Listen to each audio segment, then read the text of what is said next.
warahmatullahi wabarakatuh. Halo semua, kita ketemu lagi di podcast Cerita Sahabat Farah. Di sini kita akan mendengarkan cerita dari tamu-tamu kita yang istimewa dengan cerita yang menarik dan yang tentunya inspiratif. Nah, tamu kita kali ini sangat-sangat spesial. Dia adalah seorang fashion designer, fashion planner, dan juga sekarang menjadi fashion and lifestyle influencer. Siapa dia? Nah, kali ini ada bukan cuma fashion designer tapi juga menjadi cover dari Farah Magazine volume 1 tahun 2023. Majalah ini udah bisa dibeli loh di Gramedia terdekat, terutama di Jabodetabek.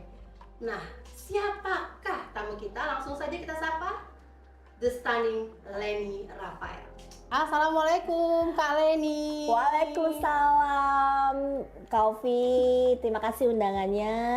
Apa kabar nih Kak Leni? Alhamdulillah baik, alhamdulillah sehat jasmani dan rohaninya pastinya. Bisa sampai di sini, suatu kehormatan juga nih Kak Ovi, maksudnya suatu kebanggaan juga loh diundang menjadi salah satu tamu di sini. Masya Allah luar biasa. Kalian tadi aku udah ngenalin kan Kak Leni sebagai fashion designer, fashion planner, kemudian jadi fashion influencer. Nah, boleh tahu nggak kesibukan terkini apa nih Kak Leni? Kesibukan sampai saat ini masih tetap menjadi seorang fashion designer. Memang aku educationnya di situ. Selain itu juga aku menjadi seorang educator dalam arti mendidik beberapa fashion planner muda juga yang maksudnya desainer muda untuk menjadi rising brand atau menjadi seorang you are really designer itu seperti apa gitu kan. Selain itu juga aku menjadi seorang banyak ya selain ibu rumah tangga juga pastinya ya juga terkadang juga aku menjadi model juga ya, maksudnya model juga untuk model kurang lebih jadi yang mensupport teman-teman juga. Jadi brand ambassador nih ceritanya. Ya, kurang lebih juga, dan banyak banget sih activity aku dan memang harus banyak gitu ya. Dan juga aku aktif di asosiasi dan kebetulan aku jadi diangkat salah satu ketua divisi milenial designer di asosiasi Indonesia yang di seluruh Indonesia, ada beberapa provinsi.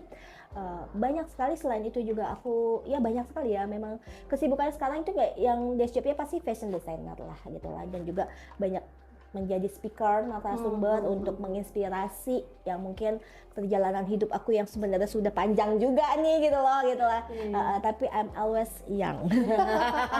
Jadi itu kata kuncinya. Yes, I'm always young. Oke, jadi nah tadi tuh ya kesibukan udah segala macam. Nah, tadi kan kalian ini bilang nih jadi fashion designer adalah tetap yang utama nih. Yes, betul. Nah, itu udah kesibukan begini banyak. Nah, dapat inspirasi itu untuk desain keganggu nggak sih?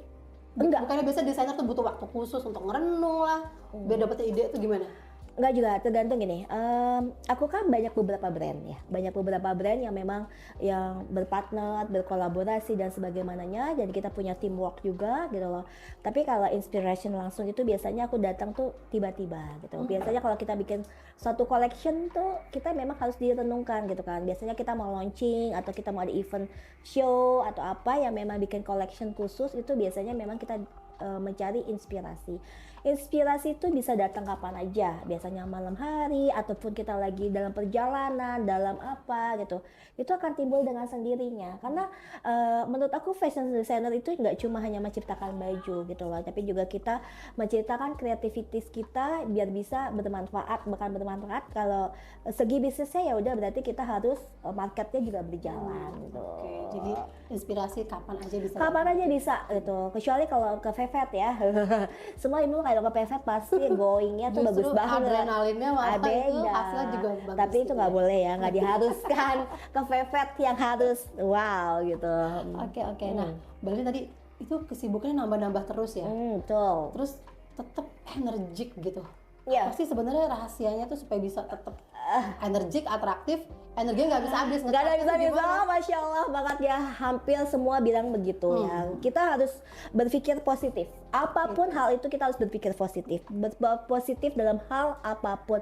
Segala sesuatu itu kita ambil hikmahnya, ambil positifnya. Even itu problem, itu pun apa, kita ambil positif. Satu gitu. Yang kedua juga kita harus memberikan energi yang baik ke sekitar kita gitu loh.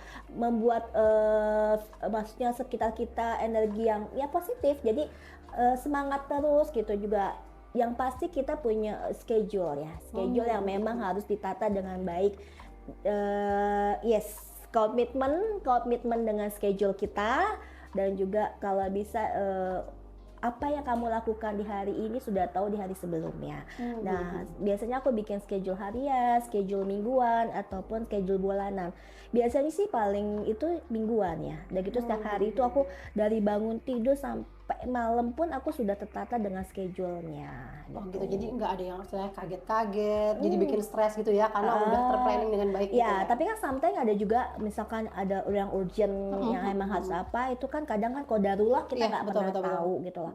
Itu yang pasti kita semua sesuatu itu kita ambil segala sesuatu dengan happy, dengan hati yang senang, apapun itu loh. Apapun itu kita harus hati senang dulu. Kenapa? Kalau hati kita senang, semua apapun berjalan dengan lancar. Dengan lancar yang pasti akan mendapatkan kreativitas yang kita nggak pernah terduga. Oke. Nah itu dia tuh, aduh, itu udah jadi inspirasi banget ya, baru ceritanya baru sedikit aja tuh udah dapat inspirasi. Nah, tapi kalian nih tadi dari fashion designer, kemudian sekarang jadi fashion and lifestyle influencer. Yes. Sebenarnya kalau ditanya kalian ini maunya apa sih sebenarnya? Saya yang pasti kalau dibilang semua maunya apa, yang pasti yang pertama adalah aku pengen jadi orang yang bermanfaat. Itu kuncinya. Kuncinya, aku ingin bermanfaat apapun itu. Dalam arti bermanfaat itu bukan berarti kita harus ngapain, harus apa. Karena memang dunia aku di fashion, lifestyle, mau nggak mau tuh semua kita jalankan gitu lah. Dengan hati senang, hati gembira, dan akhirnya akan berkembang kemana yang impact kitanya pasti akan menambah link, akan menambah pertemanan, persahabatan, menambah keluarga lagi, dan juga otomatis bisnis kita akan jadi lebih berkembang. Yang poinnya itu sebenarnya ya itulah. Jadi memang istilahnya kita banyak cara juga untuk menjadi bermanfaat ya. Yes. Dengan apalagi fashion ini luas sebenarnya. Luas, sangat luas. Nah Mbak Leni kalau boleh tahu, jadi kalau sekarang nih apa jenis brand yang Mbak Leni pegang nih? Aku ada beberapa brand yang memang di bawah undercover line Rafael, yang pastinya aku memang basicnya kan desainer kebaya ya sebenarnya. Basicnya aku desainer kebaya, desainer wedding gitu, yang memang dari 2004 yang aku sudah jalankan, akhirnya berkembang menjadi beberapa brand. Ada satu kalau yang Bright ini adalah memang buat wedding yang private order. Terus kita juga ada LR Things. LR Things itu lebih ke baju yang memang marketnya itu buat milenial, siapapun itu gitu loh. Maksudnya yang lebih ke ready to wear gitu loh. Dan ada juga kita ada brand dengan batik yang memang batiknya ini untuk marketnya memang under 1 juta. Jadi memang semua kita dapat. Itu kita ada Wow Batik Luxury yang berkolaborasi juga dengan Wow Batik dari pengusaha Solo. Ada juga Kaloka, official Kaloka. Kaloka ini kita adalah brand unisex yang menggunakan pasti wastra Indonesia yang jarang dieksposur oleh beberapa brand yang lain gitu lah. Intinya seperti itu. Nah, sepatu juga sepatu juga ada. Dan yang sekarang ini yang lagi dalam waktu yang saat ini yang mulai berjalan kembali, mulai starting adalah berkolaborasi dengan brand hijab Thanks God. Yang biasanya aku pakai, yang Mbak Ovi pakai. Ini juga ya? Iya. Cantik banget ya Mbak. Yes. Patternnya cantik, kemudian bahannya juga nyaman banget ini ternyata ya. Alhamdulillah. Dan agak besar ya. Jadi nggak terlalu pendek, yang memang banyak yang kan kadang ada yang cuma 110, kayak kita juga mikirin yang memang pengen market kita yang bisa menutup dada atau sebagaimananya gitu. Jadi bermacam style gitu bisa ya dengan hijab ini. Nah, boleh sedikit kasih tahu nggak nih kalian, kalau misalnya kalian ingin berkolaborasi dengan satu brand gitu ya? Yes. Apa sih pertimbangan kalian gitu? Pertimbangannya adalah kalau memang mau berkolaborasi dengan aku ya, misalnya aku ataupun dengan teamwork kita harus menyatukan visi misinya dulu. Visi misi kita itu sama enggak? Kalau memang visi misinya, karena kita dalam suatu berkolaborasi, dalam suatu kita bekerja sama, kita mempunyai goal, kita goalnya sama dulu apa enggak gitu, goalnya sama, visi misinya sama, terus juga kita sama-sama mau mengembangkan, sama-sama kita mau bersinar bersama-sama, jadi tidak ada yang satu pingin bersinar sendiri atau berkembang, tapi kita sama-sama membangun ini agar bisa menyinari dunia fashion Indonesia. Ya pasti itu kan. Ya goalnya kita adalah semua itu adalah bisnis, Mbak. Bisnis yang satu bukan 1, 2, 3 ya, tapi memang selain berbisnis juga kita juga harus bermanfaat dengan mungkin kita bisa merekrut. Cita-citaku banyak merekrut banyak SDM, maksudnya tenaga kerja, lapangan pekerjaan, membuka lapangan kerja seluas mungkin. Jadi memang tujuan aku ke situ juga sih. Jadi mungkin dengan adanya ini kita membutuhin ini lagi, berarti kan membuka satu lapangan pekerjaan kembali. Poinnya sih itu sih. Oke. Nah, Mbak Len, kalau kita lihat nih di media sosial ya, baju-bajunya Kak Len ini makin banyak dipakai seleb Indonesia nih. Masya Allah, alhamdulillah banget itu ya. Boleh tahu nggak prosesnya seperti apa? Itu ya, aku juga nggak nyangka ya, itu mengalir dengan sendirinya. Nah, makanya kenapa kita seorang fashion designer atau fashion brand, kita harus sering bekerja sama, berkolaborasi, dan harus menciptakan persahabatan, menciptakan pertemanan yang baik gitu loh. Dan alhamdulillahnya banyak beberapa dari fashion stylist Indonesia yang menghubungin aku secara pribadi ataupun secara DM, bekerja sama bagaimana, dan aku menurut mereka tuh aku diajak bekerja samanya sangat baik, dalam arti saat banget tidak mempersulit gitu lah, maksudnya maunya nggak repot lah intinya gitu. Akhirnya kita bekerja dengan fashion stylist yang sama-sama mendapatkan feedback yang bagaimana, itu dari awalnya mulainya dari situ. Jadi memang kita seorang fashion designer, fashion brand harus berkenalan ya, di dunia fashion nggak cuma seorang fashion designer dengan desainer kembali, semua dari situ kita berkenalan, walaupun kadang sometimes aku nggak ketemu artisnya langsung gitu loh, tapi kalau ketemu ya gitu loh ya, memang intinya adalah berhubungan dengan orang siapapun harus bagus gitu. Jadi kuncinya tadi pertemanan yang luas gitu ya, networking itu yang bantu banget ya. Penting banget. Dan apalagi kan sekarang ini zamannya kolaborasi. Itu betul. Harus kolaborasi kayaknya seperti yang kita lakuin sekarang nih, Karen ya. Banget deh. Nah, oke, kalian kalau misalnya mau ditanya jadi fashion planner tuh apa sih modalnya orang mau jadi fashion planner? Yang tangguh supaya bertahan nih. Yang satu adalah mentalitinya dulu. Mentality fashion planner itu kita harus mindsetin kamu harus tipe pejuang, semangat, dan gitu juga memang harus jangan apa-apa baru ada sedikit problem ya, kita ngomongnya ritme gitu, setiap ada ritme itu langsung down gitu loh, jangan langsung kecewa, sedih, tetap ternyata di balik ada suatu ritme itu pasti ada suatu pembelajaran yang sangat berharga. Nah itu pertama mentality. Yang kedua memang kita kalau menciptakan brand atau menciptakan produk atau apa harus tes dulu nih market kita seperti apa, jangan sampai orang as always selalu dengan patokan modal usaha. Sebenarnya kita mencipta fashion planner ya. Fashion planner itu kan ibarat kata pengusaha fashion ya. Pengusaha fashion ya memang nggak always baju juga kan, ada apapun ya, misalnya aksesoris, tas, apapun itu yang berhubungan dengan fashion. Itu selalu bilang awas biasanya pertama modalnya kurang besar apa.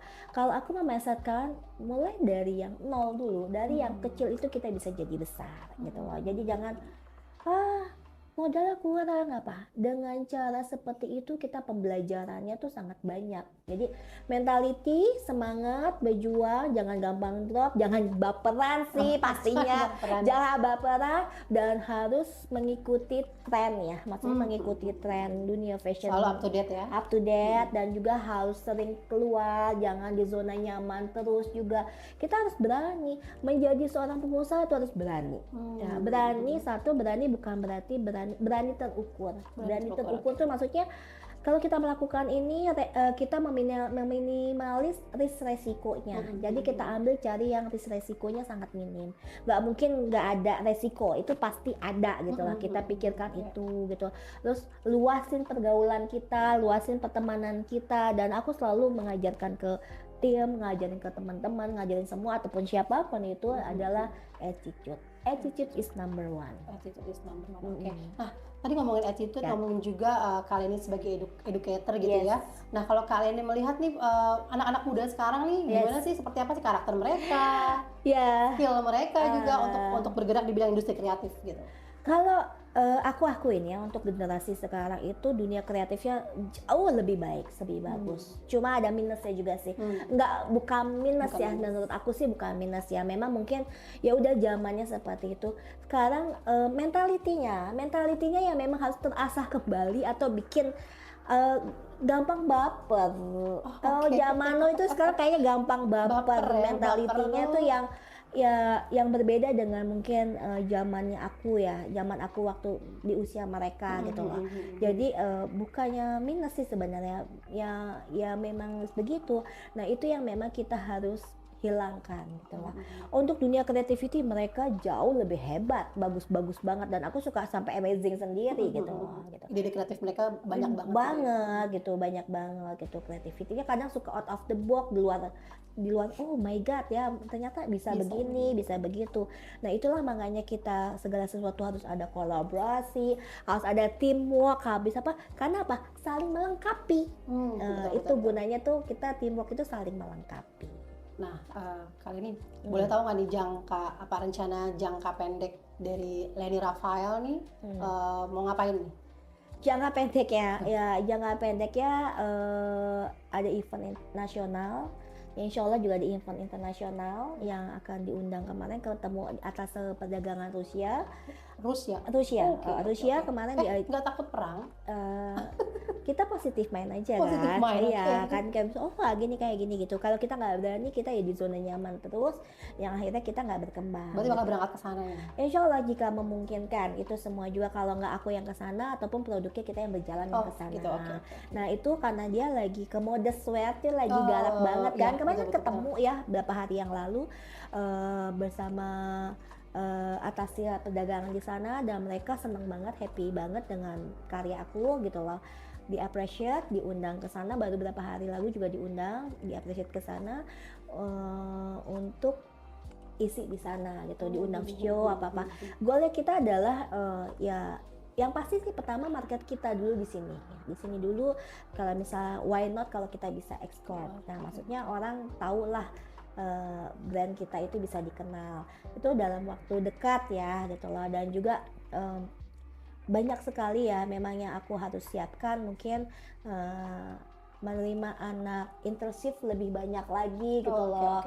Lebih banyak mungkin lagi. Bisa sekalian diumumin nih Kak di sini nih tentang program internshipnya Kak Leni. Oke, aku mempunyai program namanya Leni Rafael Internship ya, dari seluruh Indonesia, dari beberapa sekolah kejuruan dan universitas. Aku bekerja sama untuk menerima mereka untuk kreativitas kalian di dunia fashion. Kan kita dunia fashion and lifestyle, yang artinya ya mereka punya karya, punya kreativitas yang apa yang bisa ditonjolkan. Kalau bidangnya apa aja kalau nanti internship di internship aku ada di akuntansi perkantoran, ada multimedia, ada tata busana fokusnya, tata kecantikan dan tata boga insya Allah segera, dan IT juga. Nah, gitu. Jadi luas nih, bukan cuma sangat luas. Bukan cuma anak-anak tata busana aja berarti ya. Sama marketing ya. Marketing juga kita udah open juga untuk itu. Oke, nah ini mungkin sahabat-sahabat Farah ada yang belum tahu nih Kak Leni nih. Kak Leni juga punya sejarah panjang juga nih kolaborasi dengan Farah ya.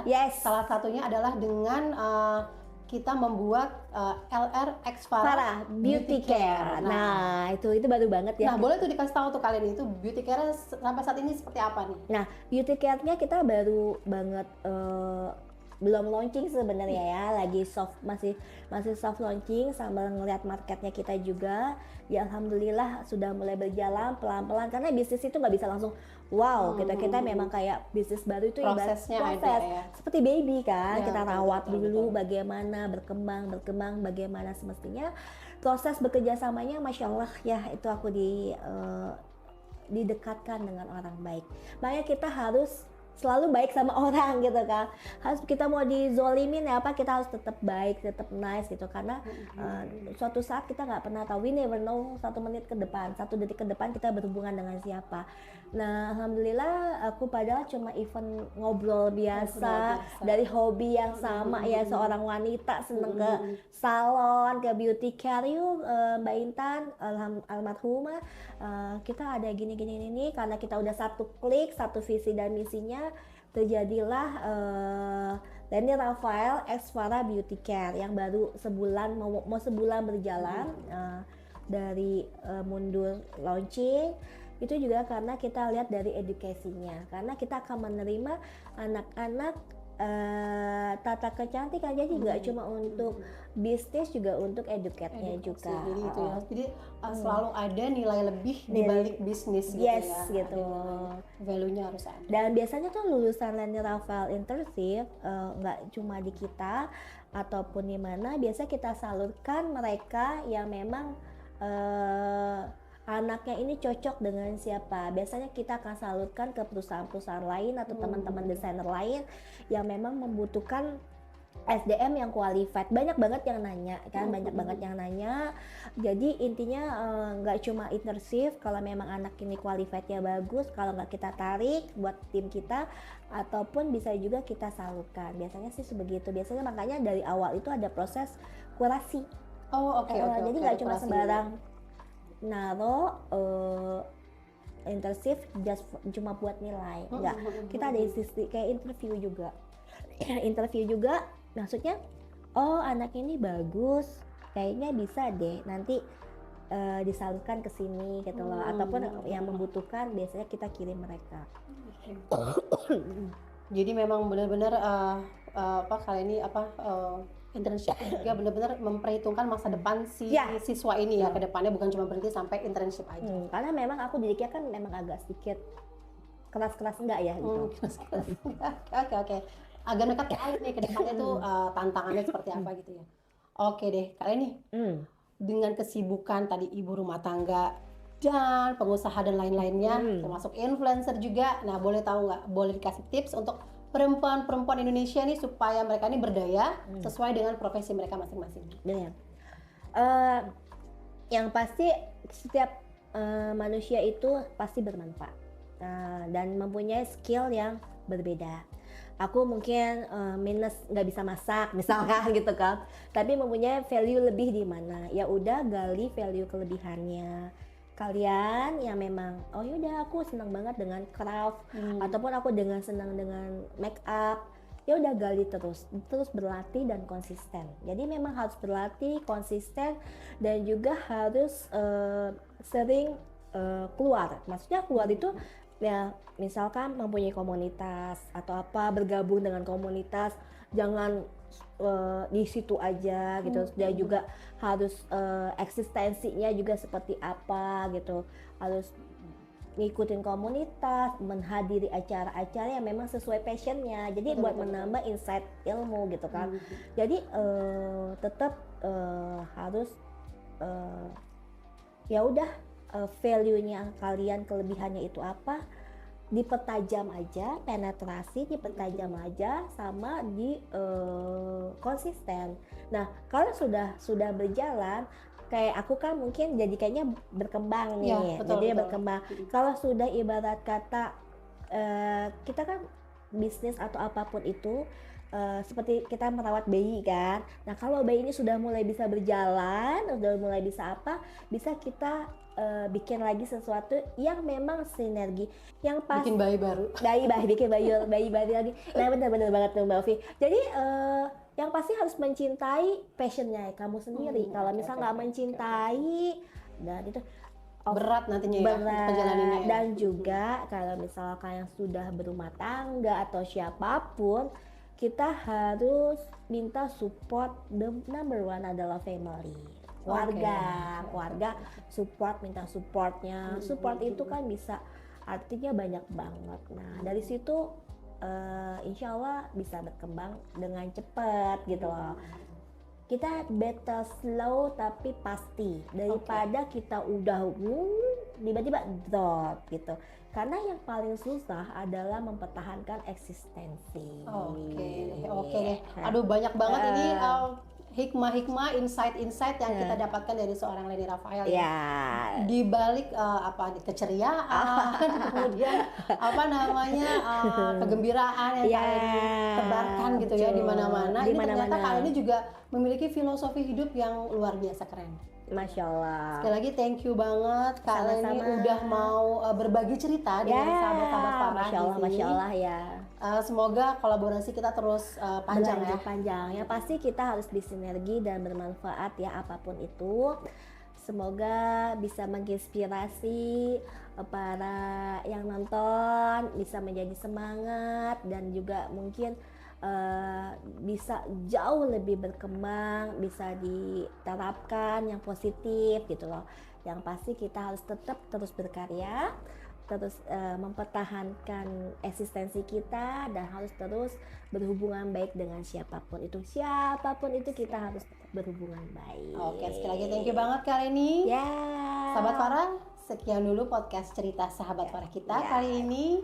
Jangan lupa untuk like, comment, subscribe, dan juga share apa yang udah kita berdua obrolin kali ini. Terima kasih. Assalamualaikum warahmatullahi wabarakatuh. Waalaikumsalam warahmatullahi wabarakatuh. Thank you banget Kak Leni. Sama-sama.